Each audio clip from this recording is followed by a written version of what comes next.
comments. Good morning. We're going to go ahead and bring the May 12th edition of Appropriations to order. We do not have a quorum, but we will begin as a subcommittee. Mr. Ng, would you like to present to the subcommittee?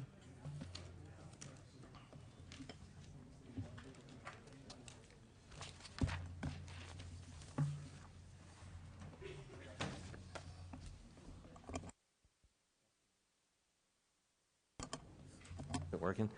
Anyway, thank you, Mr. Chair and members, for coming in so early and promptly. I am going to be waiving AB 2289, and I'll be waiving presentation on 2655. I'll be presenting solely on AB 2620. I'll make my comments brief. Morning, Mr. Chair and subcommittee members. Currently, the sole source of funding for Caltrans State Highway Operations and Protection Program, commonly called the SHOP, is the state highway account. It's funded primarily through excise taxes on gasoline and diesel fuels. However, if any of you have taken a trip on state highways and noticed the bumps, you know that the state highway account revenues are in steep decline. Now, the state, just for perspective, needs $63 billion over the next 10 years to effectively maintain and rehabilitate its highways. But it's only expected to receive from the shop $15 billion, which is only about a fourth of the need.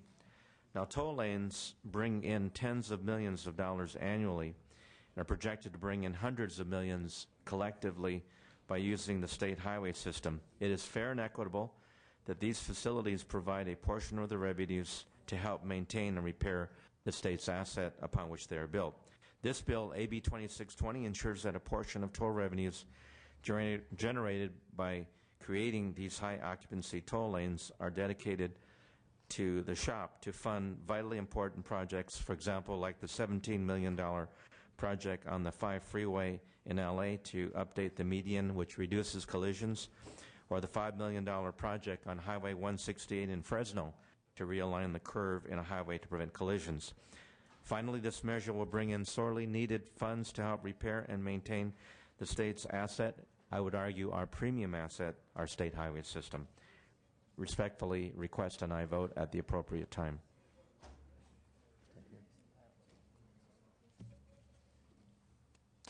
First witness.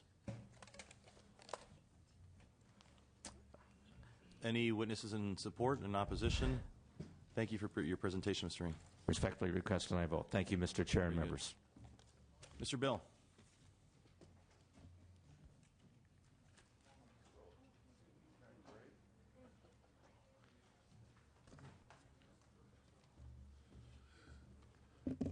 Thank you, Mr. Chairman.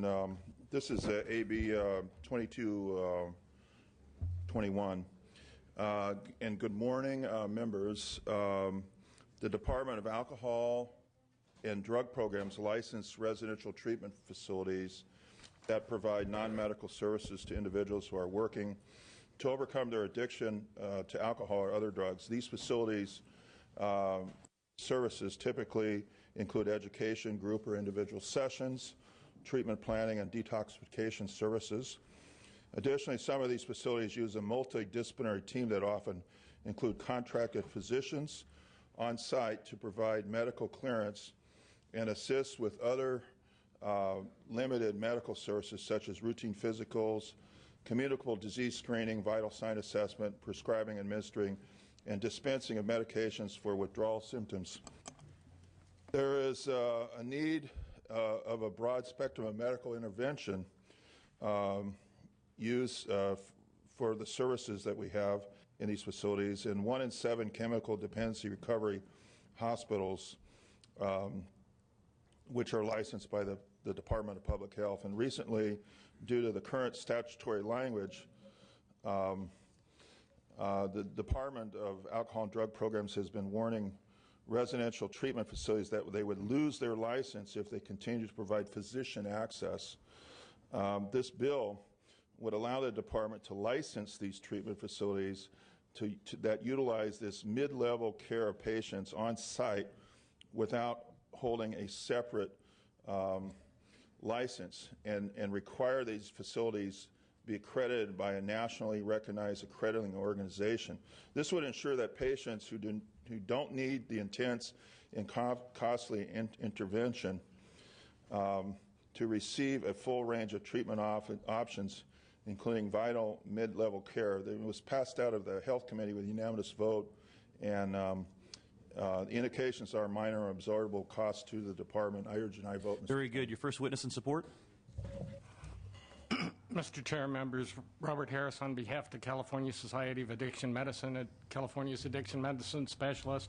We're sponsoring this bill because we think it's important that things have changed since the original legislation was passed, and we've learned that addiction is a treatable disease and that doctors should be involved in that treatment. So. Very good. Any witnesses in opposition? Department of Finance? Morning, Mr. Chair and members. Rob Schlottell for the Department of Finance. I'm sorry I do not have a file on this bill. Members entertaining a motion to move this bill? Very good. The bill's moved and seconded. We don't have a quorum, but we're just shy of one. Very good. When the time comes, Mr. Bill, we'll move the bill. Thank you for your presentation. Mr. Jones.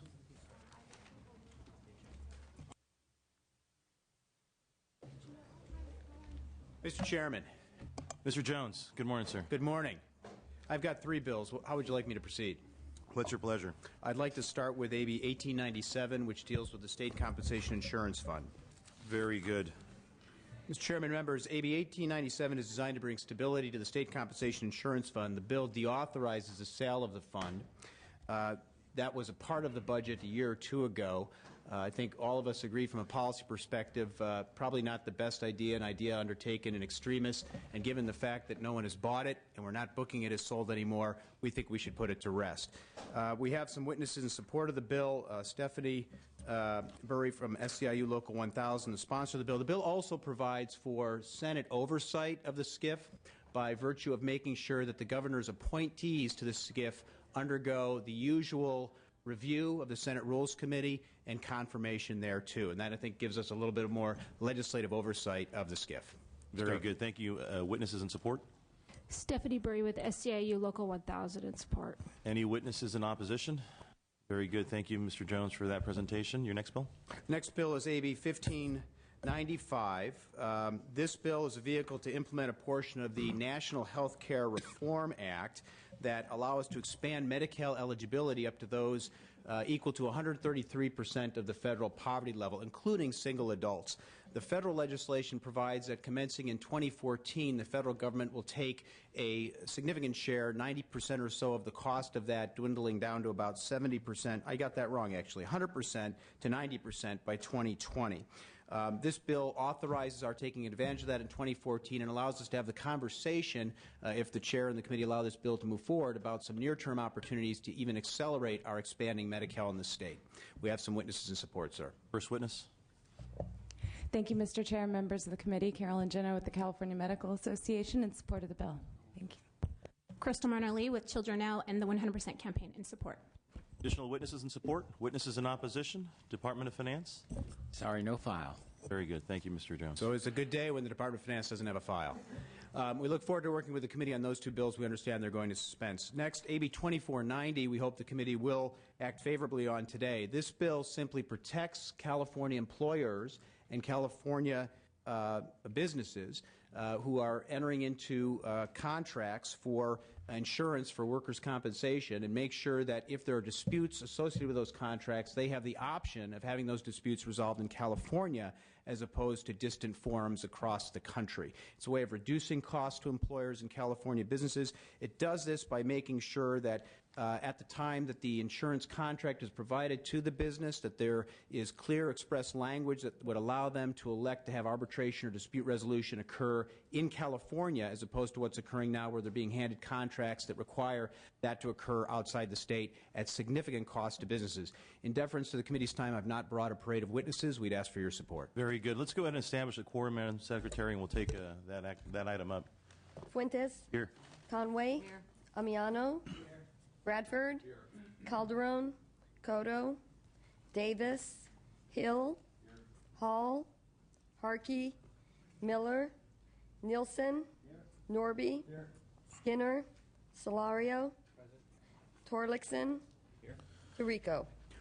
On the fiscal, Mr. Chairman, your analysis notes correctly that there is one-time special fee-funded cost of $30,000, no ongoing costs, no general fund impact. We'd ask for your aye vote. Department of Finance? No file, Mr. Chairman. Very good. Looking for a second, members? Very good. The bill's been properly moved and seconded. It's out on a B roll call, Mr. Jones. Thank you very for much, your Mr. Chairman. Thank you, members. Okay, let's go ahead and, since we've only got one down here, Mr. Bell's bill, Assembly Bill 221, looking for 2221, looking for a motion. Very good. The bill's been properly moved by Mr. Torlakson, seconded by Mr. Amiano. It's out on an A roll call. Very good. Mr. Monty. We're all caught up here. Yes, great.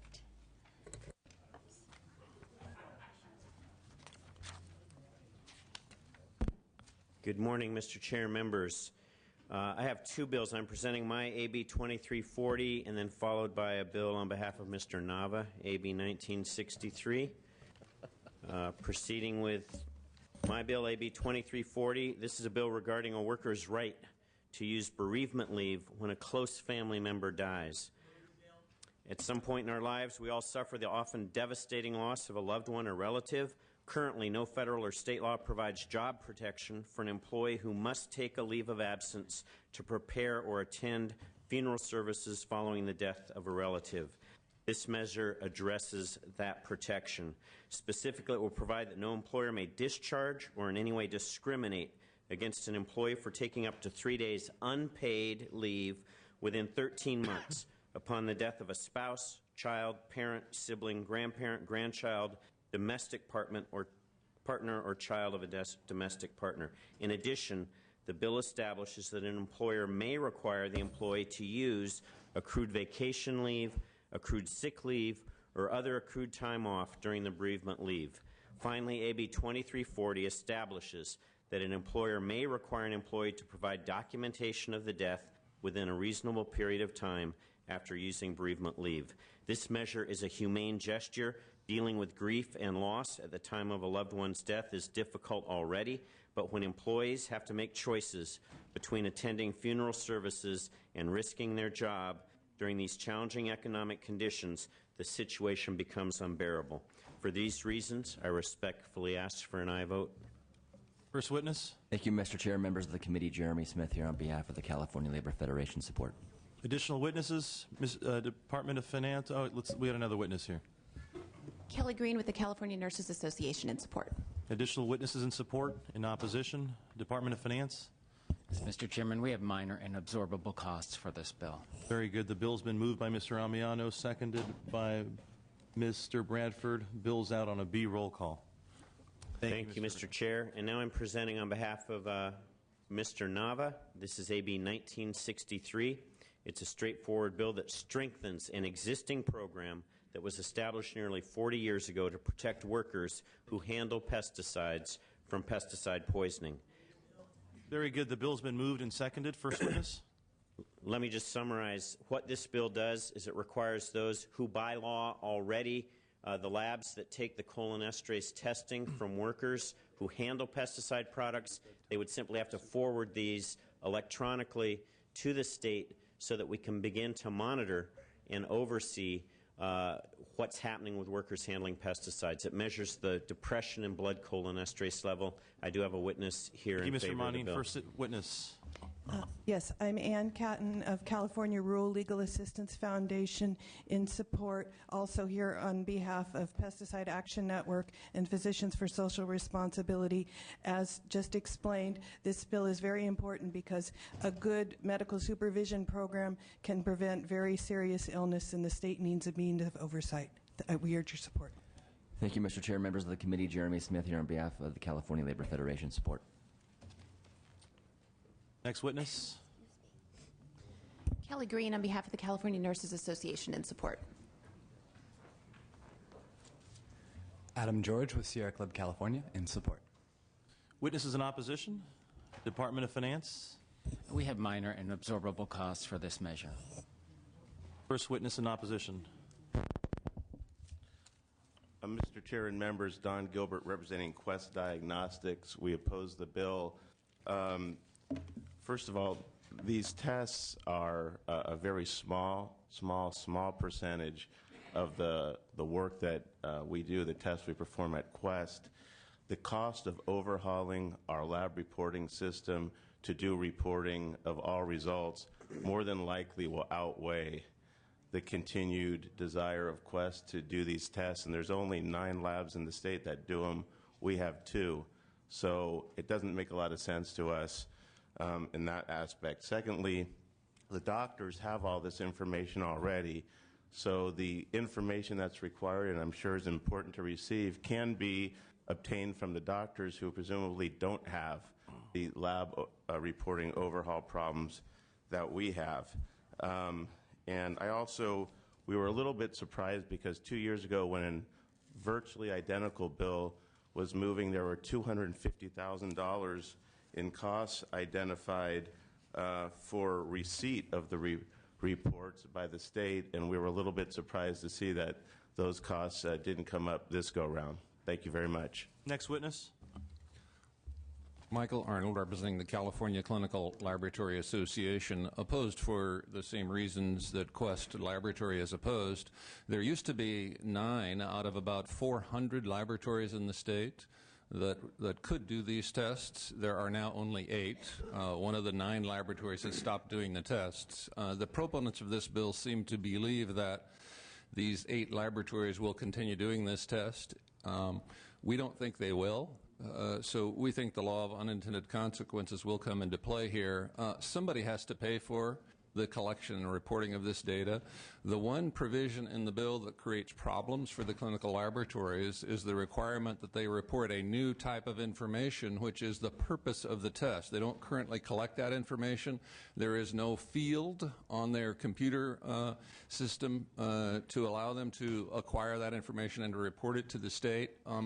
And so they're going to have to redo their entire computer systems for accessing the information and reporting the information. We just don't think they will do that. Maybe they will, only time will tell, but the laboratory industry is strongly opposed to the measure.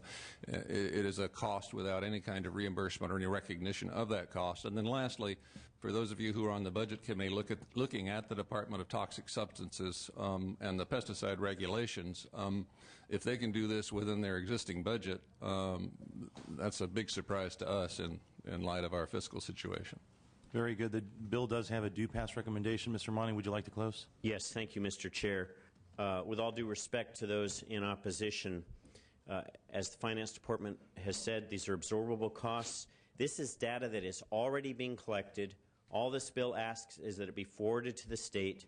The author, Assemblymember Nava, has accepted a number of amendments to try to address some of the concerns of the laboratory operators, and so those have been incorporated. This simply requires that the data already being collected be forwarded to the state. It's in the interest of our public health and our public safety. I ask for an aye vote. Thank you. Thank you, Mr. Monning. The bill was moved by Mr. Amiano, seconded by Mr. Bradford. The bill is out on a B roll call. Thank you for your presentation. Thank you. Mr. Jeffries.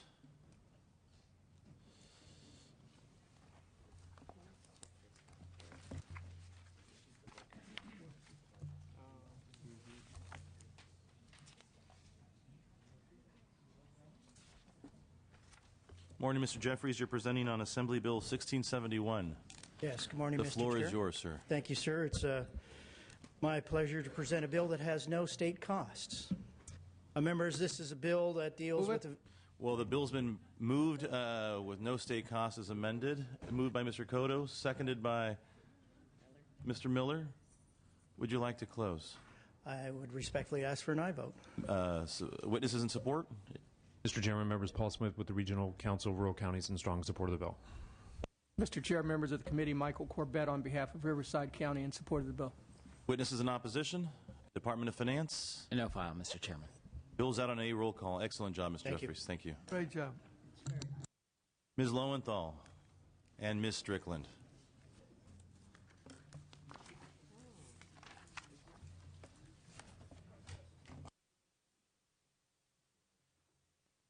Good morning.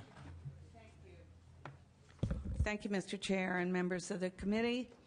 The vast majority of state workers enjoy protection against on-the-job retaliation should they report wrongdoing. Judicial branch employees do not. AB 1749 would give Whistleblower Act protections to those 22,000 employees. Very good. The bill has been moved and seconded. Ms. Lowenthal, would you like to present your first witness? Ms. Strickland? Thank you. As a co-author of the bill, I would urge your support. It is bipartisan in nature and believe will help save the state and give very needed protections to judicial branch employees. Next witness. Tracy Kenny on behalf of the Judicial Council in support of this measure, which will promote accountability and transparency and have a minor fiscal impact. Michelle Castro, the Service Employees International Union, also in support of the bill. Thank you. Any witnesses in opposition? Jeremy Smith on behalf of the California Labor Federation in support. Witnesses in opposition? Department of Finance? No file, Mr. Chairman. Very good. Thank you, ladies. The bill is out on an A roll call. Thank you.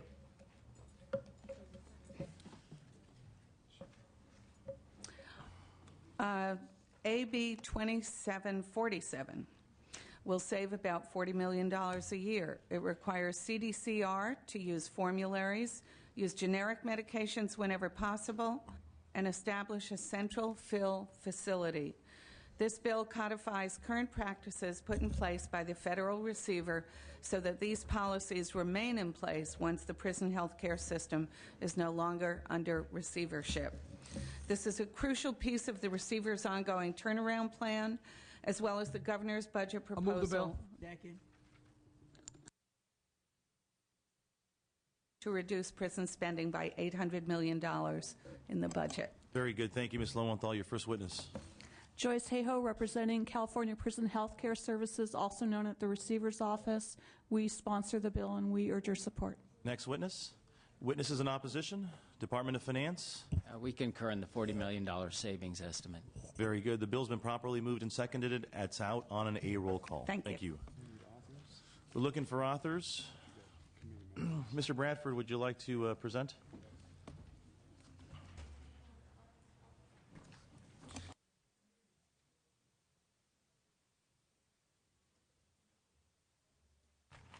Good morning, Mr. Chair. I have two bills. First, my own. AB 2572 will increase public safety at our airports in regards to drivers operating charter party carriers.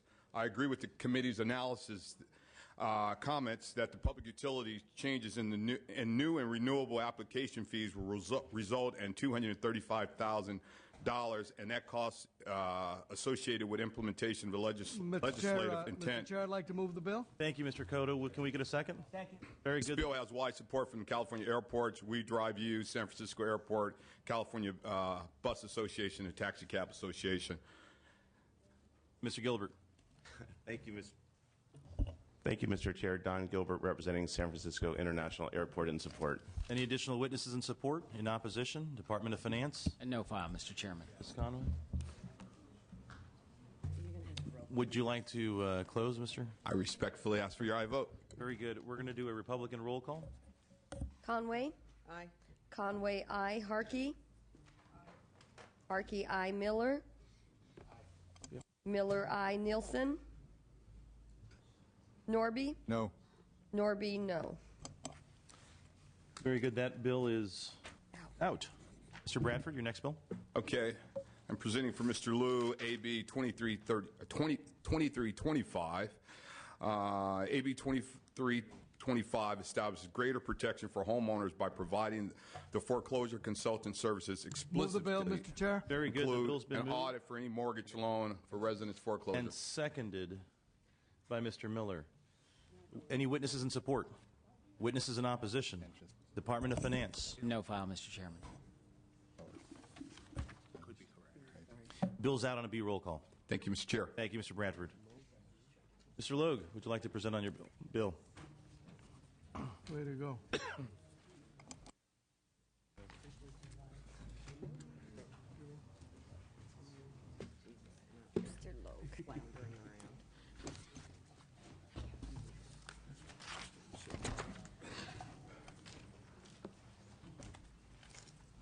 Mr. Logue, you're presenting on Assembly Bill 2353? Yes, thank you, Mr. Chairman. Very good. This is a suspense candidate. Yes. Please proceed. Thank you, Mr. Chairman. Our state is in an economic crisis. It's more important now than ever to create transparency and hold conservancies accountable for how they spend their state funds.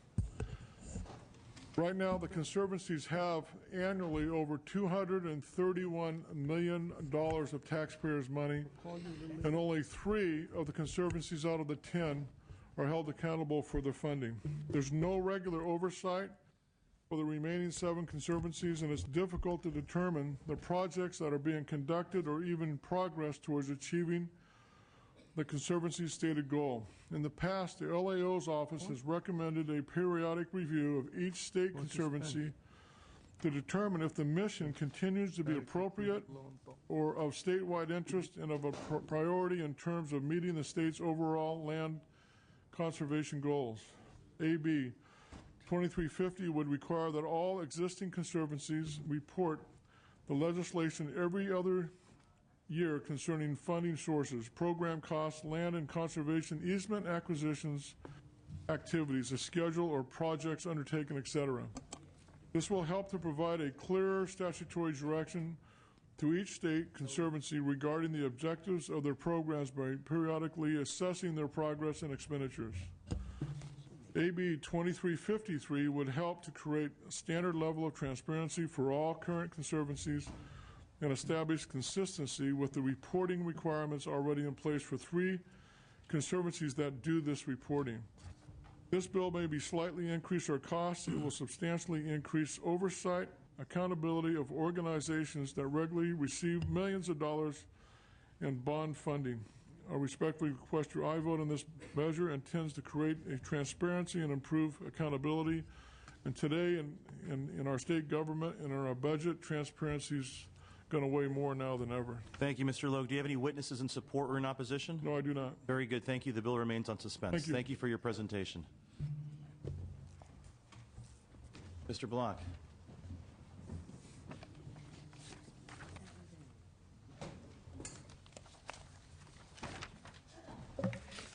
Thank you, Mr. Chairman. Thousands of children in our state in our foster care system are targeted for identity theft. According to a recent Newsweek article, by the time a foster youth turns 18 years of age, their personal information has passed through multiple hands due to many changes in home life. Very good. Thank you for moving 2698. Mr. Amiano, do we a second for Mr. Torlakson? The bill's been properly moved and seconded. Any witnesses in support? Thank you, Mr. Chair and members. Kathy Senderling with the County Welfare Directors Association. We're in support of the bill. It's technical cleanup to a bill by Assemblymember Mays from a couple of years ago. This bill actually reduces the workload for the California Department of Social Services by clarifying that the Office of Privacy Protection, which has already developed a list of agencies that we can refer these youth to if we find that there is something irregular in their credit report, is used rather than making CDSS develop a brand new list from scratch. Thank you for those reasons. We urge your support. Kelly Brooks, on behalf of the California State Association of Counties, we're also in support of the clarifying changes. Thank you. Additional witnesses? In opposition? Department of Finance? No file, Mr. Chairman. Very good. The bill's been properly moved and seconded. It's out on an A roll call. Thank you, Mr. Block. Thank you, Mr. Chair. Mr. Arambula.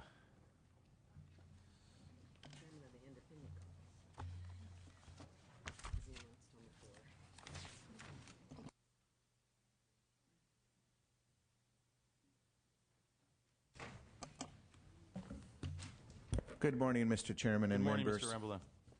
It's my pleasure to present Assembly Bill 1817 before you today. This bill codifies... Very good. The bill's been moved and seconded. Do you have any witnesses in support of this do-pass recommended bill, Mr. Arambula? Yes, I do. Joyce Hayhoe from the Receiver's Office. We sponsor the bill. We urge your support. Witnesses in opposition? In support? Opposition? Sorry. Department of Finance? No file, Mr. Chairman. Very good. The bill is out on an A roll call. Thank you, Mr. Thank you, Arambula. Mr. Chairman. Thank you, members. Ms. Ma.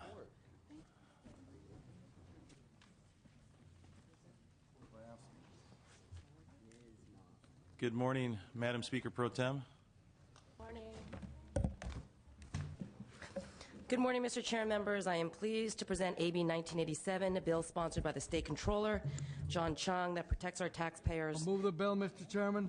Very good. The bill has been properly moved and seconded. Do you have any witnesses in support? Yes, I do. Tina Hossain and David O'Toole from the Office of State Controller John Chung. Thank you, Mr. Chairman and members. I'm Tina Hussein, representing State Controller John Chung, who is a member of the CalPERS and CalSTRS boards, and we respectfully urge an aye vote. Additional witnesses in opposition? Department of Finance? Mr. Chairman, we have minor and absorbable costs, but we do have a concern with the provisions related to retired annuitants. We're concerned that those prohibition on hiring retired annuitants within 180 days after their retirement would increase departmental costs and deprive departments of perhaps some expertise that they need to continue operating existing programs. Witnesses in opposition? Irene Ortega for the California State Association of Counties. We're also opposed to the 180-day requirement for retirees to sit out. We think it needs to be amended to provide a little more flexibility. There are IRS rules on return to work, and we think those are sufficient, but we'd be interested in working on some sort of compromise. There is one additional issue that counties are concerned about. There are recent amendments attempt to address some court decisions that have been made over the past several years about the calculation of final compensation. And the issue that we have is that in an attempt to make sure that the existing agreements can stay in place, we just want to make sure that they aren't applied broadly. So we don't want a county that is not under a certain settlement to then have to adopt those rules. So we want to continue to work with the staff to figure out how to make sure that that doesn't happen.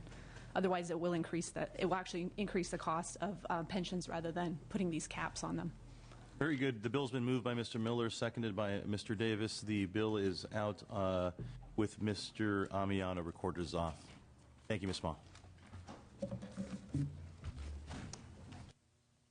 Mr. Davis, would you like to present on your bill since we're looking for members and authors to present? Very good. Thank you, Mr. Davis.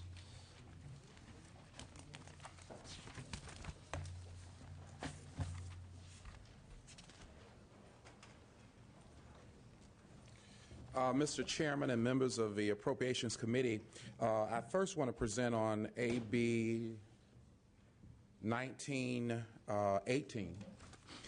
This bill deals with the reporting of cellular phone companies. I will move the bill, Mr. Chairman.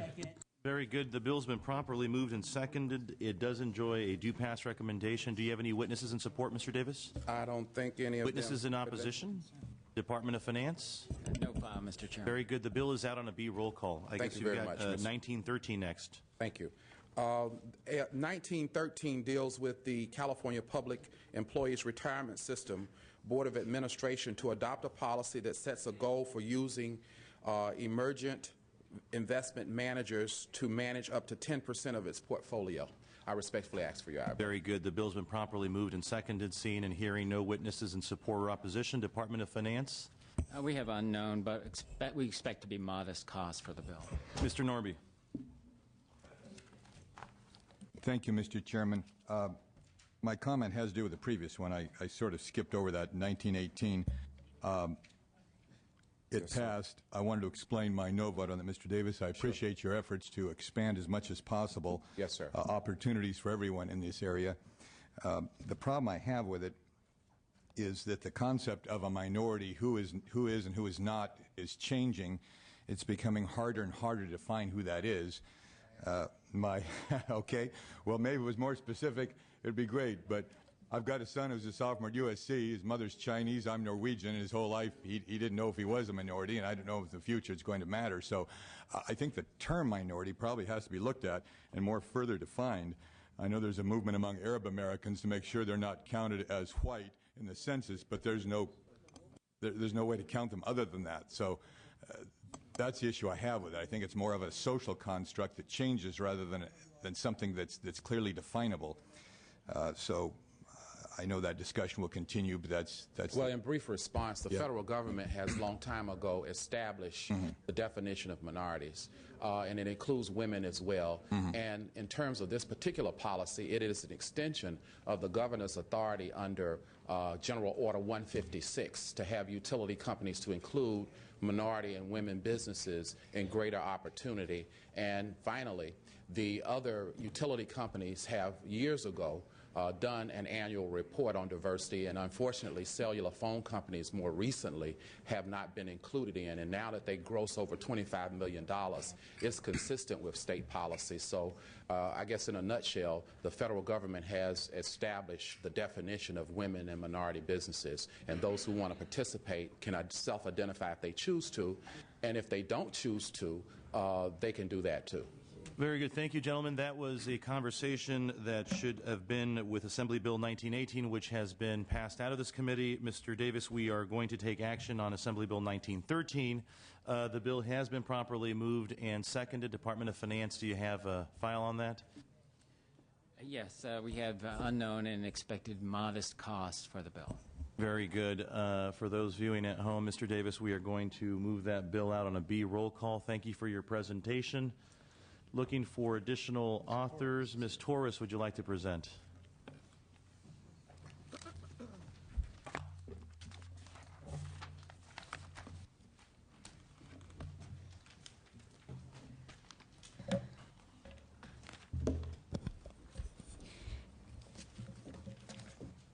Good morning. Good morning, Mr. Chairman and members. Assembly Bill 2033. Very good. 2033 would require the Housing and Community Development Department. Very good. The bill's been properly moved and seconded, Ms. Torres. Do you have any witnesses in support of your bill? Yes. Zach Goldstead from Housing California in support.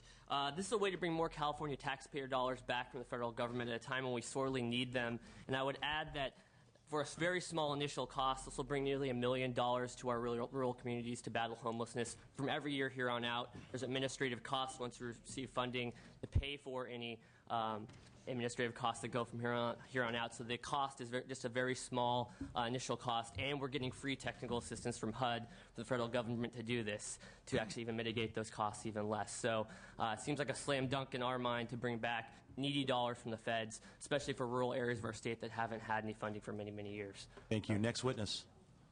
Madeline Maxwell at the California Coalition for Youth in support. Next witness. Witnesses in opposition? Hearing and seeing none. Department of Finance? No file, Mr. Chairman. Very good. The bill's out on a roll call. What's your pleasure, Ms. Torres? Thank you. 2151. Very good. That's on consent. Let's wait presentation on that. 2208. Very good. That's a suspense candidate.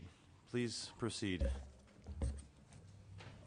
Thank you, Mr. Chairman. Today, sex offenders are required to register, are monitored and tracked, and have other restrictions, but there is currently nothing preventing them from going online and surfing the internet looking for children to prey on. The internet social networking sites have become another playground for our children and our youth. There must be clear restrictions on sex offenders' access to these websites to protect our children online. The bill adopts the federal definition of a networking site to provide better definition on the sites this bill would regulate.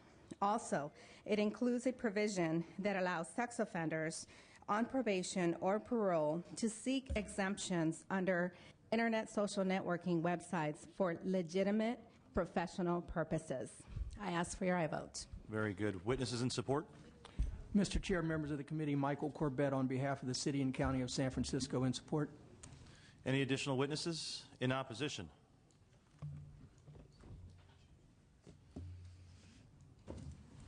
Good morning, Mr. Chair. Ignacio Hernandez on behalf of the California Attorneys for Criminal Justice. We are opposed. There's insufficient nexus between the mandatory conditions and the underlying crimes, and also there is existing discretion of probation and parole offices to impose these conditions where necessary and where there is a nexus. Therefore, it's a unnecessary expenditure of funds. Very good. Thank you, Mr. Hernandez. Any additional witnesses in opposition? Department of Finance? Mr. Chairman, we estimate that the Department of Corrections and Rehabilitation would have a cost associated with the exemption process. We don't have a final estimate of that at this time. We also estimate modest cost to the Department of Justice. And as a result, the item still remains on suspense. Thank you, Ms. Torres, for your presentation. Thank you. Ms. Carter.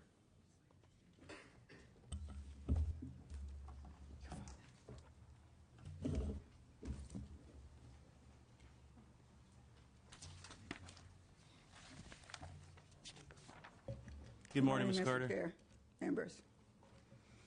I have two bills today. I'll begin with AB 2132. Very good. That's a suspense candidate. Please proceed. AB 2132 frees up available money from the Renewable Resources Trust Fund to create jobs and energy savings that our state so badly needs right now. The California Energy Commission claims that the provision in this bill do not align with existing activities. In fact, the Commission has an open proceeding that almost identically align with my bill. I have asked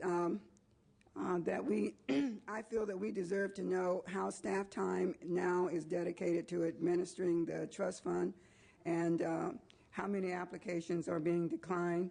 We also deserve to know why the Commission cannot administer an existing account with existing resources. I respectfully ask that this committee appreciate the timeliness of this bill and ask our government agencies to work effectively to help put Californians back to work. And I ask for your aye vote. Very good. Thank you. We'll consider that at the appropriate time, Ms. Carter. Assembly Bill 2061. AB 2061. I'm sorry, Ms. Carter. It seems that you have witnesses in support of the suspense candidate that you previously presented on. Witnesses in opposition. Very good. For this suspense candidate. Mr. Chairman, members, Donna Brownsley representing the Solar Alliance. Unfortunately, we do oppose this bill. We did not realize in Policy Committee that the bill actually transfers money from an account that is specifically set up to provide for subsidies to putting solar on the new homes account. Unfortunately, the CEC just promulgated the guidelines, which is why there has been a really slow uptake, coupled with, of course, the flattening out of the home construction market. But prior bills have already transferred money out of that fund. The PV solar industry believes that no more money should be transferred out of their fund. There are other major funds for energy efficiency programs, and so we would respectfully. Very good. Thank you. Department of Finance. No file, Mr. Chair. Very good. Let's go ahead on with Assembly Bill 2061. The other item remains on suspense. Ms. Carter. Thank you, Mr. Chair. AB 2061 requires cost-effective energy efficiency improvements to be made to the electricity distribution system. It would lead to energy savings of about 2% at a cost of less than 1.5 cents per kilowatt hour of energy saved. This is 1/10 of the current rate paid by residential customers. These costs projected by the PUC seems high. Similar measures are being developed and implemented elsewhere for less. I will continue to work with the PUC and the utilities to achieve the goals of this bill with minimum cost. I encourage the committee to support this cost-effective energy efficiency measure, and I ask for your aye vote. Any witnesses in support? Adam George with Sierra Club, California, in support. Witnesses in support. In opposition? Department of Finance? No file, Mr. Chair. Very good, Ms. Carter. That item remains on suspense. Thank you for your presentation. Thank you. Thank you, Mr. Chair and members. Mr. Cotto.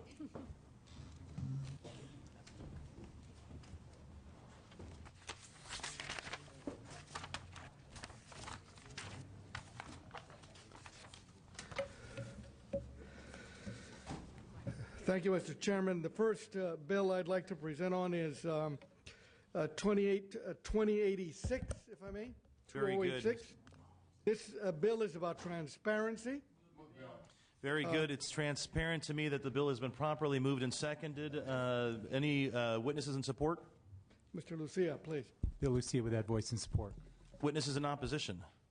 Department of Finance? No file, Mr. Chairman. Bill's out on an A roll call. Excellent job, Mr. Cotter. Next bill. Thank you. Next one is 2792. This is a GO committee bill. Provides technical cleanup to the horse race. Very good. The bill has been properly moved and seconded. Any witnesses in support or in opposition? Department of Finance? No file, Mr. Chairman. Very good. The bill is out. Republicans are not voting. Very good, Mr. Amiano. Mr. Cotto. The third bill, if I can, Mr. Chairman, is AB 2238, the California Earthquake Prediction Evaluation Control. This bill is intended to update the duties, responsibilities, and immunities of the California Earthquake Prediction Evaluation Council. Very good. The bill has been moved by Mr. Amiano, seconded by Mr. Solorio. Do you have any witnesses in support or in opposition? Department of Finance? No file, Mr. Chairman. Very good. That bill is out on a B roll call. Thank you Mr. very Cotto. much, Mr. Chairman.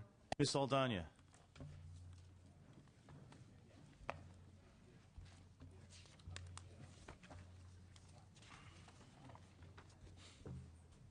Good morning. I'll start with AB 1934. Very good. AB 1934 will prohibit openly carrying unloaded handguns in public areas, a practice that currently does not require any licensing, permitting, and also allows people to carry ammunition. Very good. The bill has been properly seconded. Ms. Saldana, would you like to conclude with your presentation? Yes, I do have a few witnesses for any questions, but this First is witness. a public safety bill. Good morning, Mr. Chairman. Ken James, Chief of Police of the Emeryville Police Department. I'm representing the California Police Chiefs Association. Our association members are responsible for the public safety of 78% of California's population, and we strongly support this bill. Next witness. Lieutenant Wayne Billowit on behalf of the Los Angeles County Sheriff's Department. We fully support this bill. Thank you, Lieutenant. Next witness. Nick Wilcox on behalf of the 22 chapters of the Brady Campaign to Prevent Gun Violence. We strongly support the bill. Additional witnesses in support? Witnesses in opposition? Thank you. If the witnesses in opposition could step up to the center table there, very good. Yeah, that microphone is not going to be what we'll be using today. First witness in opposition? Good morning. Thank you for letting me speak. My name is Gary Clift, and I'm retired from law enforcement. The last 10 years of my career I spent at Folsom Prison, where I paroled over 50,000 felons back into the community in California. Part of my job required that I review every one of those files, and I can say that not one of those convicted felons committed their crime with a legal firearm. They were all carrying illegal firearms or illegally carrying firearms. I have yet come across a felon that I released from Folsom who had was carrying a legal firearm concealed or open. It's going to take more of our limited resources to enforce this law. The law enforcement community is already overworked. Financial resources in California are scarce. These citizens who are openly carrying their guns are doing so within statutes of the California Constitution and the U.S. Constitution. And I urge you to consider not taking away this right that we have in California. Thank you. If you have any questions, I'm considered an expert in classification and parole in the state of California, and I'd be glad to answer any questions you might have. Next witness. Yes, my name is Walter Stanley. I live in the 15th Assembly District. I'm strongly opposed to this bill. Every single one of you have a duty to support and defend the Constitution. I would like to point out Article 1, Section 1 of the state Constitution. I would advise you all to consider your oath of office and vote no on this bill. Next witness. My name is Elena Helmenthaler, and I'm in opposition to this bill. I feel the public has not been given the opportunity to fully participate in each level of this process. Tom Amiano should not be making recommendation, should recluse himself on AB 1934 due to his personal involvement in the process. Mr. Amiano offered to co-author the bill and multiple contributions and contacts with Lori Saldana in relation to this bill. This can be heard on audio at the Public Safety Committee hearing of April 20th, 2010. Excuse me, if you could direct your comments to the matter as opposed to the voting records and that sort of thing, it'd be appreciated, and state your opposition in a way, hopefully, that's not repetitive of previous witnesses. Okay. This committee should reject the Public Safety Committee's report and recommendations due to the fact the claims in the report were opinion and not factually based. I brought with me incident reports from the open carry events I personally attended and can bear witness to. As you will see, the open carry has no documented fiscal impacts. I ask if the committee wishes the bill to continue to assign a non-biased group to investigate the facts of this matter. All police departments were able to provide information on a timely basis with the exception of the Sheriff's Department. This barrier to the availability of records prevents the public from being able to fully participate in this process. Officer Billowitz, according with his resume online, has never served at the capacity in which he has testified to the hearing committee levels and in the reports. There has been a documented history of similar bills that have been thrown out, and I ask for you to do the same with this bill and vote no. If you can provide those materials to the sergeants, they'll go ahead and distribute them to the members of the committee. They're behind you there in the little kiosk there. Additional witnesses in opposition? Any additional witnesses in opposition?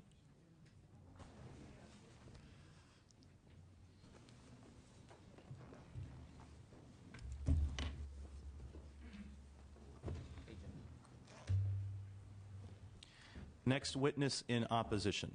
Mr. Chairman and members, Sam Paredes, representing Gun Owners of California. We're obviously opposed to this bill. Fiscal aspects of this bill are that it's going to cost a lot of money. And here in the state, we do not have the resources to dedicate to additional activities that are going to be completely unproductive in solving or stopping any crime, since with people who do open carry in the state of California, no crimes have ever been committed, ever, ever, ever. And so focusing law enforcement attention on crimes that have never been committed is going to be a massive waste of very scarce resources that the state has. That's why we are opposed to this bill. Thank you. Next witness in opposition. Good morning, Mr. Chair, members of the committee. Tom Pedersen, California Rifle and Pistol Association. We are also opposed to the bill. This particular bill will draw law enforcement sources to rural portions of the state where no crimes are being committed by individuals that are carrying firearms for lawful purposes. For that reason, we request your no vote. Thank you. Next witness. Mr. Chairman, Ed Wardy with the National Rifle Association. Currently, if you look from county to county, when you talk to the county sheriffs, one of the greatest crises they face right now is an overcrowding of the county jails. Many of them are shutting down county jails because they just don't have the money to pay for the incarceration of people on what's going on. This bill, unfortunately, would bring a whole group of people into possible incarceration in county jails for doing nothing more than going out to the desert and camping. The definition of public place in this bill is very broad. If I'm out in the middle of nowhere, 25 miles from a road, out camping and shooting, which we do out near Barstow and Bakersfield and those kind of areas out in the rural areas, and I'm carrying a firearm on my hip unloaded with a magazine in my pocket, then I am in violation of the statute. If the BLM comes out there, if the Forest Service comes out there, or anybody else comes out there, even if I haven't done anything wrong, haven't threatened anybody, haven't brandished a firearm, haven't said anything offensive to anyone, I could be fined or I could be put in county jail for this bill. So I understand their concern, but as people have said, there's no incidences of crimes being committed other than people not liking what's going on. In many urban areas, people cannot get concealed carry permits. In one jurisdiction, we had people who tried to get an application for concealed carry permit, and were not even given an application because they were told there's no way they're going to get a permit to carry concealed. It's not going to happen. So the only other alternative they have in many of these jurisdictions when you're out doing these kind of things, out in the middle of nowhere, is to openly carry the firearm openly so everybody can see it unloaded. That's their only alternative they have, to lawfully possess a firearm out while hiking and doing things out in the desert. There's no other alternative they have. Very good. Thank you for your presentation. Any additional witnesses in opposition? Chairman, committee, Julie Weiss, registered nurse. I'm here to present to the committee, as a registered nurse, the state says that I must reach and maintain a level of proficiency to have my licensure. As a gun owner, I am also required to maintain that same proficiency in order to have a gun safety card issued to me so that I may rightfully own a weapon in the state of California. There is in no way will this bill reduce the amount of crime by criminals. We know that criminals are the ones that don't follow the laws. Thank you. Next witness. My name is Karen Maples. I live in Solano County, and I oppose this bill. Additional witnesses in opposition? If the rest of the witnesses can start filling the chairs there, so this way we can move along here. Very good. Good morning. My name is Shannon Pena. I'm a mother of 3, and I strongly oppose this bill for the safety of my children. This is my only way to be able to protect myself and my children at this point in California. Next witness. Thank you. My name is Joe Riley. I'm a citizen of Sonoma County, and I strongly oppose this bill. Thank you. Next witness. My name is Kevin Tran. I'm a citizen of Santa Clara County, and I oppose this bill due to the fact that I'm a father of 2 kids, and I've been in positions before, working in downtown San Jose, late hours at a mechanic shop, when I would come out at night and experience some pretty strange people, And before I learned about this bill, I had in a few times when I had to call the police because of run-ins. And it would be nice, you know, if in the response time, I would have to wait 20, 30 minutes before officers would arrive, you know. And walking between my car and my business, it was pretty scary at night, you know, 8 o'clock, 9 o'clock at night. So I strongly oppose this bill. Next witness. My name is Robert. I'm from Tracy, and the reason I'm opposed to this bill is because there is a gun store in Tracy where in order to access the store, you need to walk on the sidewalk. From what I've read in this bill, it looks like I'm going to become a criminal for transporting my guns to get them serviced to and from the store. That's why I'm opposed to it. Department of Finance. Mr. Chairman, we have no cost to the state for this bill. Ms. Saldana, would you like to close on this bill? Yes, thank you, Mr. Chair. I appreciate the concerns that are being raised, but this is a fiscal committee, and we will certainly take these up as we move it ahead in our future policy hearings. Thank you, Ms. Saldana. Ms. Skinner, you have a question or comment? Yes, comment. I wanted to thank the author for introducing this bill, and I just wanted to respond to some of the opponents. This bill does not interfere with the right of any Californian or U.S. citizen to own a gun. What this bill does is limit one's ability to open carry a unloaded weapon.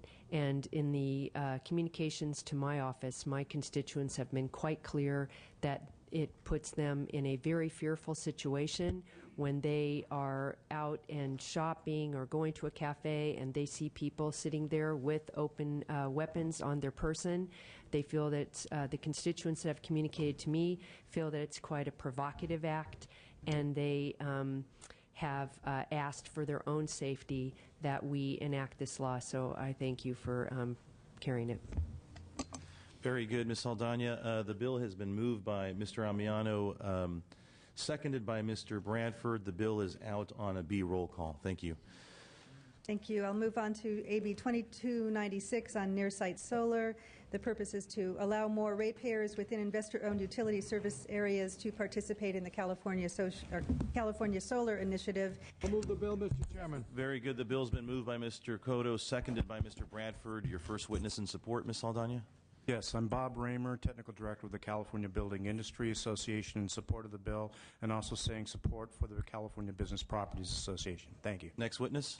Mr. Chairman, members, Donna Brownsey for the Solar Alliance. We, too, are in support of this bill. It provides flexibility for those individuals who would like to put solar on their properties. Thank you. Any witnesses in opposition to the bill?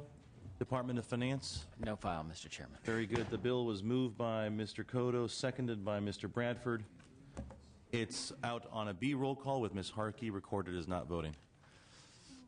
And I have one final bill. And Whenever you're ready, Ms. Saldana. It's a candidate for suspense. I just wanted to say that this is part of a package to assist small businesses, and it would extend the due date for late penalty payments to 60 days for small businesses. Ms. Saldana, which bill are you speaking to? AB 2458.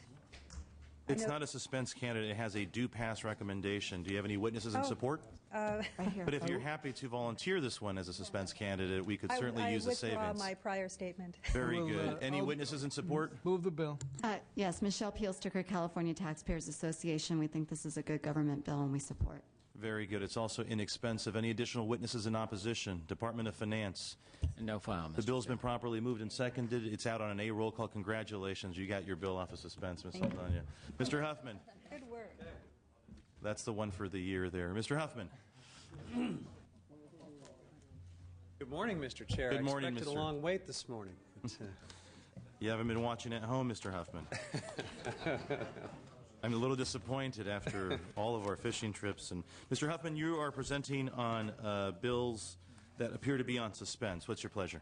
I will present on AB 1853, which is one of my suspense candidates. I do have some witnesses here who would like to be part of that presentation. I wonder if you would indulge me in presenting on a couple of other bills in the Absolutely.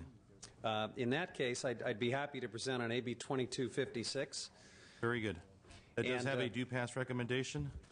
Yes, thank you, Mr. Chair. This bill would prohibit any I consumer... will move that bill, Mr. Chair.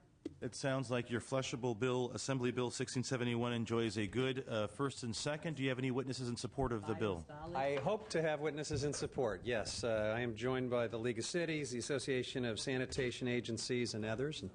Very good. First witness? Kira Ross on behalf of the League of California Cities. This is a very important bill for us. This has been a major problem that we're trying to solve, so thank you. Very good. Additional witnesses in support? Mr. Chairman, members, Mike Dillon representing the California Association of Sanitation Agencies, all the major wastewater agencies, and it's just dealing with the costs has become a very costly issue for us. Thank you. Very good. Additional witnesses in support? Witnesses in opposition? Hi, Mr. Chair. Beth Prasinski, Procter & Gamble. We are opposed unless amended. However, we are working with the Assemblyman to resolve some issues. Additional witnesses in opposition?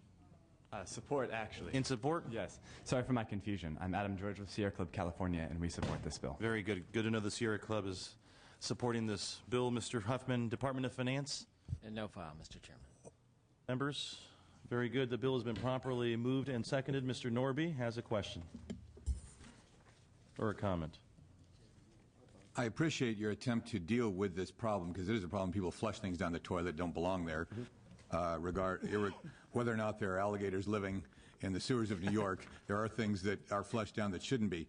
My concern, the reason I'm not for it, is the proliferation of warning labels numbs the public, and I don't know how effective they are. How many Prop 65 warning labels have we all seen while boarding an airplane or entering a hotel? It has absolutely nothing to do with our behavior, and so that's the basis of my opposition. I think the problem is there, but I don't know if just adding another warning label is going to do anything to ameliorate it. Well, I appreciate that. I don't want to give up on your vote, though, Mr. Norby, because I can clarify that this is not about warning labels. This is about products that right now are on the shelves with labels, marketing labels, saying you can flush this down the toilet. That is the end-of-life solution for this product. And all this is saying is if you're going to choose to put that label on your product, you need to comply with this industry standard. We're choosing the industry's own standard for flushability. So it's really just providing integrity and public confidence in the advertising labels that people may or may not choose to put on their products. Very good. We'll take that as your close. Department of Finance, did I ask you if you all have a file on this? No file. Very good. Very good. The bill's been properly moved and seconded. It's out on a B roll call. Thank you. Thank you. All right. I expected so many puns. Not from this committee. Mr. Chair, may I present on AB 2092? Absolutely. Great. Members, this is regarding financing, long-term financing for the Delta Stewardship Council, which, of course, was the new independent governance structure we created. I will move it, Mr. Chair. Very good. The bill has, this water bill is moving along here. Witnesses in support? Kathy Cole with the Metropolitan Water District of Southern California in support. Next witness. Thank you. Kathy Christian on behalf of the Board of Supervisors of Contra Costa County, one of the 5 Delta counties. We appreciate the author carrying this bill and have been working with him on refining it a little bit, but want to support the effort. Thank you. Additional witnesses in support? Witnesses in opposition?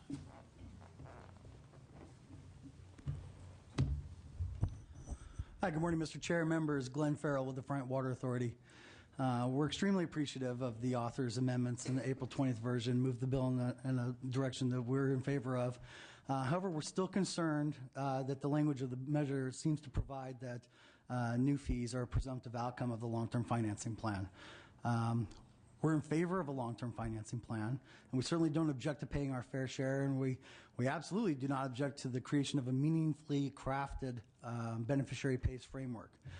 However, we are concerned with the method of payment, namely the new fees. We think a more appropriate approach would be for the Delta Stewardship Council to be required to develop multiplicity of options for financing, including general fund options, bond funded options, and contractually negotiated payments with those who are benefiting.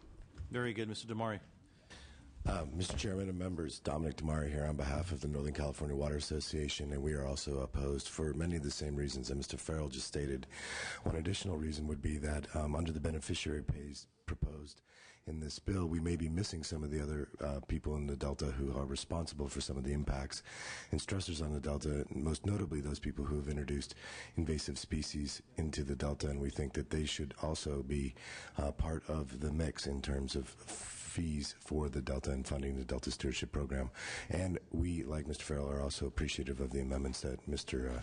Huffman has made to the bill. Thank you. Very good. Next witness in opposition. Kelly McKechnie on behalf of Western Growers. We oppose the bill. Department of Finance. No file, Mr. Chairman. Mr. Huffman, would you like to close on your measure? Respectfully request your aye vote. Very good. That bill is out on a B roll call. Thank you, Mr. Huffman. Thank you. I'm hoping, Mr. Chair, that my witnesses and sponsors have arrived and that I might be able to go ahead and present on AB 1853. Yes, there's Caesar. Okay. Thank you for your indulgence. So, members, AB 1853 is a fairly straightforward bill. It would require state agencies that award public works contracts to provide a 2% bid preference to a bidder who provides health insurance to its employees. Specifically, the bill requires that the bidder and its subcontractors spend at least 6.5% of their aggregate Social Security wages paid to their employees on health coverage in order to qualify for the bid preference. According to a recently published UCLA study, 1 in 4 Californians currently lack health coverage. And of course, California spends billions of dollars each year providing care to those who do not have private insurance or are not eligible to receive public insurance. This is a bill that invites us to think broadly about true costs and true savings.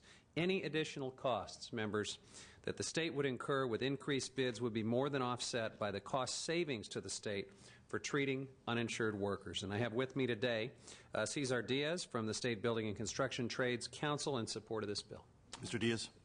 Thank you, Mr. Chair. Members, Cesar Diaz on behalf of the State Building Trades Council, sponsors of the legislation. As you know, construction industry is very hazardous. It accounts for a huge percentage, up to 15 to 20% of the chronically uninsured individuals in the entire state, even though it has a smaller percentage of the entire workforce. Actually, there's been studies done, as Mr. Huffman pointed out, that over 50,000 people that make over $50,000 now that make up a third of the uninsured population. So these are people that are middle-class jobs, but they can't afford health insurance. Now, with the federal fix, that's going to be very helpful. But prevailing wage already includes health care component. But what's happening now is that oftentimes the coverage is too expensive to be covered under that. So employers that are doing the right thing by the employees and providing health insurance under these strenuous economic times actually are doing the right thing and should deserve the bid preference to be able to provide and continue to provide health insurance for their employees. So for those reasons, we ask for your support. Next witness. Thank you, Mr. Chair. Members of the committee, Jeremy Smith here on behalf of the California Labor Federation. Cesar said it best. I'll just acquaint myself with those remarks and ask for your support. Thanks. Any additional witnesses in support in opposition?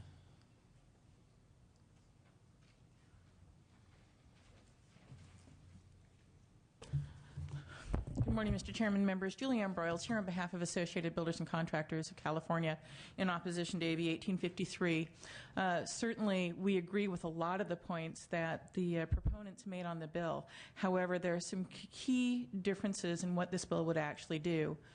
This bill is requiring a 6.5% expenditure of for health care benefits by the contractor on those public works projects. In the author's own fact sheet, regarding the benefits of this bill, the prevailing wage example that he gives out, that prevailing wage calculation already includes a 13.5% portion that is designated towards health and welfare, more than double what is being proposed here in this bill. We think that this is going to be overly burdensome because the prime contractor on a project is going to have to report all the way down the line on all of the subcontractors used in the project to assure them that they also have this type of health care expenditure in their wage base that they're providing to their employees. And added to that, of course, is the federal health care changes that are coming down the pike at us, where nobody knows what that will do to this particular type of expenditure. We don't think this is the time for this bill. The construction industry is already in deep problems due to the drop in home building and other construction in the state. I don't think that this is something they can take on and actually survive well in the coming months, and would ask for no vote. Any additional witnesses in opposition? Department of Finance? No file, Mr. Chairman. Mr. Huffman, would you like to close on the suspense candidate? Ms. Harkey has a question. I apologize, Ms. Harkey. Yeah, I have kind of a question and a comment. We do have a federal health care bill that's coming out, it's been pointed out, and why are we still running these types of things? Well, if we're successful in defeating the attempts to repeal that federal health care reform, it should provide some relief, and it should help with this problem, but most of that coverage expansion won't occur until 2015. Okay, well, one of the big problems we have right now is unemployment, and I don't know about your district, but I know in the ones that I serve and in Southern California, many people, companies, small businessmen, and contractors are having a terrible time hanging on to just keeping their business and their doors open, and this just seems like this is just one more tax. So what will happen is that they will maybe not be able to bid, maybe not be able to have the contract, and then in fact maybe not even have a business, so you'll have people unemployed who then will be coming to the state looking for health care anyway. I think that right now is probably not the time to be handling this, so I respectfully appreciate your efforts, but it's a very difficult time in the state of California for employers, non-state employers. Thank you. I appreciate that, Ms. Harkey. I would just point out that it's not a requirement. This doesn't mandate anything. This simply provides a bid preference for those who step up and do the right thing.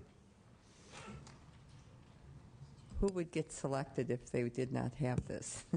If there's a bid preference, I think that's a There's an easy way problem. to compete with those who do it, and that's provide the coverage. Exactly my point. You're placing another mandate. Thank you. Very good, Mr. Huffman. Would you like to close on this measure? Respectfully request your aye vote. Very good. We'll take it up at the appropriate time. Thank you for your presentation, Mr. Huffman. Ms. Skinner, would you like to present on your bills?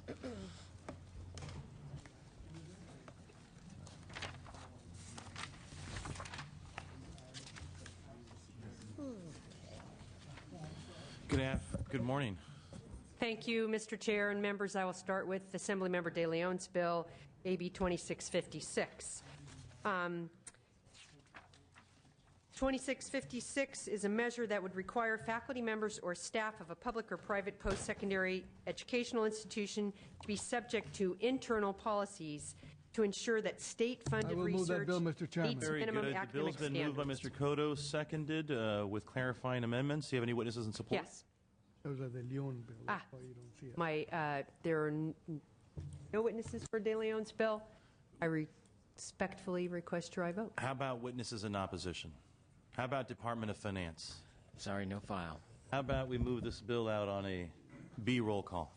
Very good. So Thank you. ordered. Next bill. Thank you. Chair, members, my bill, Assembly Bill, sorry, I have to put my glasses on.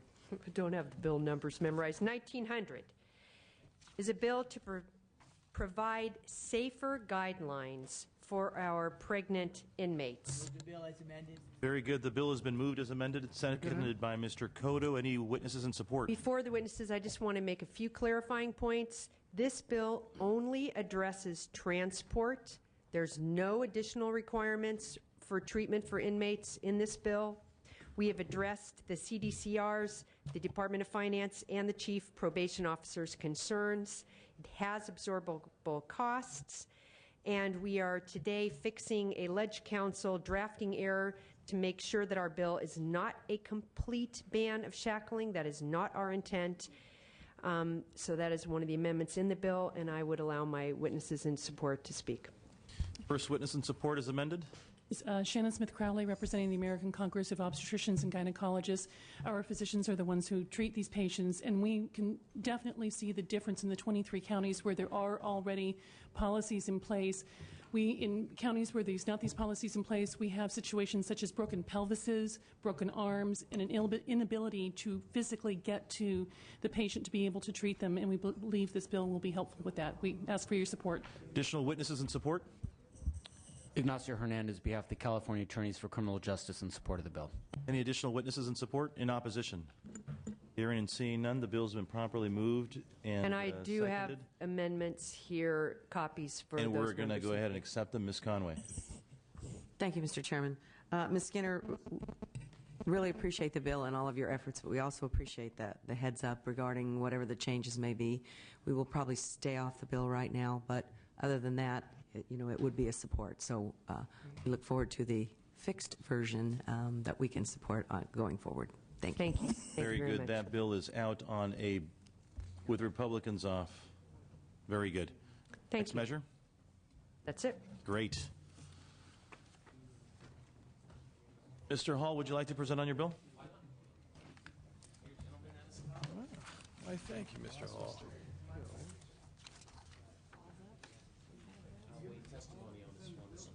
Thank you. Thank you for waiving testimony on your suspense candidate, Mr. Hall. You're presenting on Assembly Bill 1753. Yes, sir. Sir, yes, sir. Mr. Chair, members, AB 1753 would increase fines on non-casino businesses who are in possession of unlicensed slot machines. I respectfully ask for your I will move the bill, Mr. Chair. Very good. The bill's been moved and seconded. Mr. Norby has a question. Mr. Norby. Yes, sir. The increase in penalties here are quite substantial. They go from $1,000 to $10,000 on a second offense. Is there a problem out there with illegal casinos? I know that slot machines are legal and proliferating throughout the state, and so I'm just curious as to where this is coming from, because a 10 times jump in a fine is pretty substantial.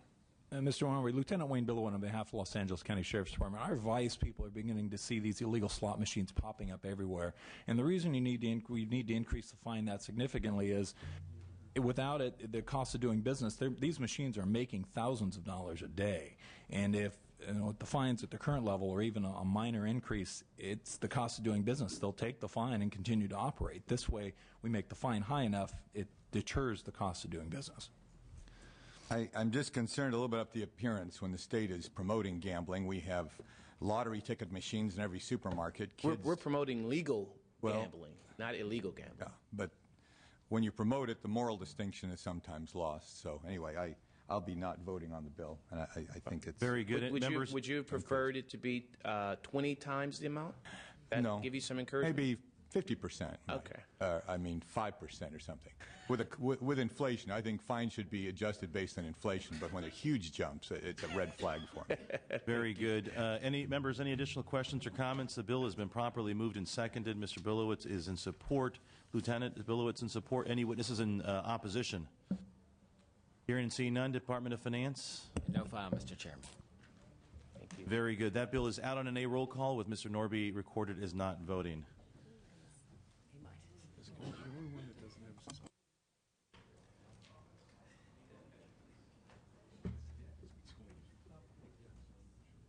Ms. Galgiani, are you presenting on a bill? You've waived presentation. Very good. Thank you. Very good. If we can encourage Mr. Berryhill, Mr. Calderon, Mr. Emerson, Mr. Furutani, they are Mr. Mendoza, Mr. Silva, Mr. Victor Manuel Perez, to come down. In the meantime, Ms. Harkey, would you like to take up your measure? Okay, we're going to temporarily hold that. Mr. Hill, would you like to present on your measure?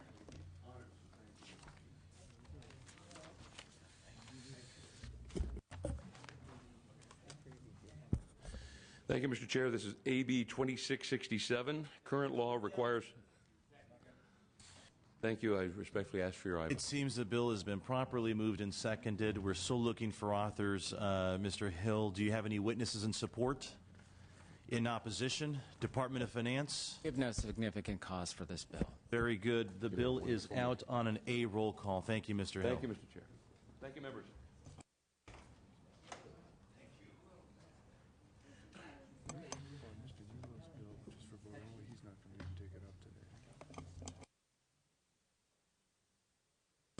Very good, Ms. Harkey. Whenever you're ready, we're also looking for additional authors to present: Mr. Berryhill, Mr. Calderon, Mr. Furutani, Mendoza, Victor Manuel Perez, and Silva. Ms. Harkey, the floor is yours. This is AB 2121, correct?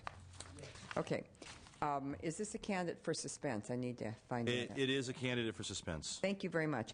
Okay, here, what we're doing is trying to shore up some reporting requirements on high-speed rail. As you know, there's been a lot of questions on the Senate side, as well as here in the Assembly side, as to the reporting or the lack thereof. The state auditors issued a report that shows clear deficiencies, and whenever we're spending public dollars, it's very important that we follow a procedure. So I am working with Ms. Galgiani on amendments. We have some additional amendments that we want to add to this bill. We've worked with the Assembly Transportation staff, and so we are in the process, and we would like to present a complete document to you before it gets released from suspense. We're still negotiating some of these, and it will strengthen the reporting and I think give everyone a lot more comfort. Thank you. Ms. Galgiani. Yes, and I appreciate Assemblymember Harkey working with me on this. The original measure, AB 3034, called for a pre-appropriation review process so that before asking for money, we would have the authority report on different aspects of the project. And then it required a pre-expenditure process that would also ask for reporting that differed from during the time the money was first asked for. So at this point in time, what we're doing is we've worked with the Assembly Transportation Committee, who suggested some further amendments, and rather than requiring an additional report at a different time of the year, we're asking to work with the committee to incorporate these additions into the existing pre-appropriation review process that the authority is required to go through in the budget process each year. So we ask that we be allowed to work and have these amendments agreed upon with committee staff and the chairs of the Transportation Committee, and then bring them back to you for review. Very good. If you could also make sure that the Appropriations Staff Committee has an opportunity to weigh in there as you all are working with the Transportation Chair and staff. Thank you for your presentation. The item. Thank you. It's very important that we all weigh in. Things have changed, and we need to really circle wagons here because this is public funds, and so I appreciate your consideration. Very good. Department of Finance, do you have a... No file, Mr. Chairman. Very good. The item stays on suspense.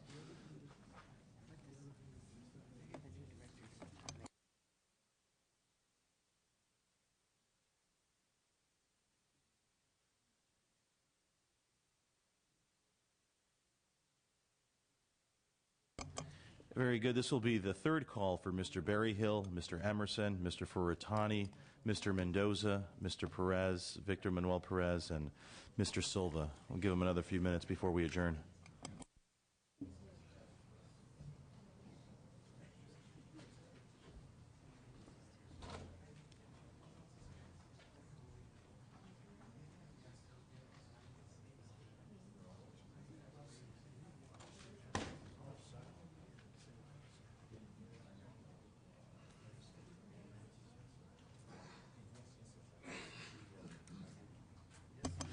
Very good. Mr. Berryhill, Mr. Emerson, Mr. Furutani, Mr. Mendoza, Mr. Victor Manuel Perez, and Mr. Silva all have items that are on the suspense file.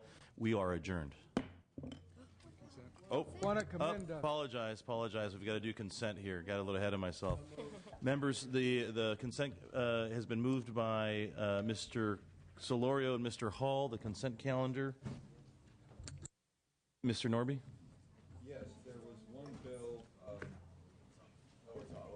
Very good. Consent calendar is approved on an A roll call. On the consent calendar is off on Mendoza. Very good. We've got you off on that. Thank you. Which one is Mendoza? The Sierra Club came out against it, so I'm just going to... Very good. Now we're adjourned. Want to commend the chairman for running such an efficient meeting.